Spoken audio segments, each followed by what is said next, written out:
Passover, or Pesach, is one of the 3 pilgrim festivals that are ordained by God in the Bible.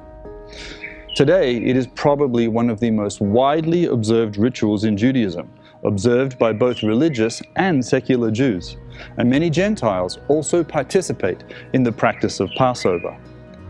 At its heart, the story of Passover is a historical experience of the Israelite exodus from Egypt. The biblical story of Passover makes it the oldest story of hope and freedom ever told.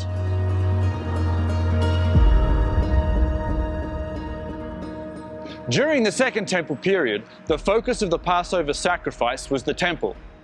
Pilgrims would stream to Jerusalem, bringing with them their lambs from the sheep or the goats without a blemish or a defect, to be sacrificed or purchased when they arrived at the city, to be eaten in family groups on the 15th of Nisan. By the time of Jesus, many oral traditions had been added to the Seder, the ritual meal that is eaten with prayers, blessings, and readings from the Bible. 4 cups of wine had become part of the tradition for Jesus, which is not found in the original story at Exodus. And a place for Elijah was added to the Seder table to reflect the messianic redemptive hope that had become encapsulated in the story of Exodus. The story of Passover was understood by Jewish commentators not just to be a historical narrative committed to liturgy or to the pages of Scripture. It was deeply personal.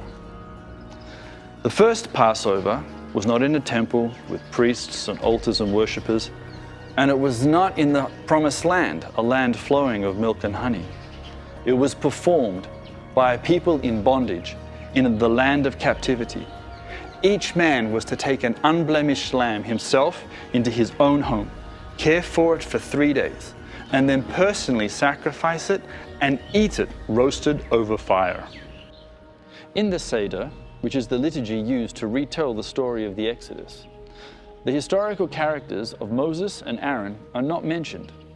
Instead, within the Seder, it mentions contemporary rabbis, Gamliel, Yossi the Galilean, and Rabbi Tarfon. Why is this? Because the redemptive story of Exodus does not remain in the past. It is carried forward into each generation, into the present. Rabbi Gamliel says, every person is obliged to consider himself as if he personally had gone forth from Egypt. And the book of Exodus also takes the story deeply personal when it says in Exodus 13:8, "On that day, tell your son, I do this because of what the Lord did for me when he brought me forth from Egypt." Redemption is deeply personal. Redemption can also be shared. The Israelites were instructed to take the blood of the Passover lamb and to put it on the door frames of their houses. When the angel of death approached that house, he would not touch anyone who lived there. He would pass over that house. Now, if you knew that anyone inside the house would be spared from this terrible plague of death, what would you do? Tradition says that the Israelites invited as many people as possible to come inside with them, to join in the Passover, to join in salvation, and that included the Egyptians. And in the morning, when the Egyptians awoke to see that they too had been spared, then they became the mixed multitude that joined Israel and left Egypt. Passover is a national story of freedom, hope, and redemption.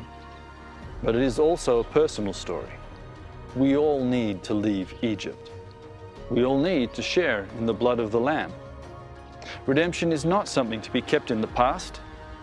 It is something to participate today, now, and it is something to share for the future.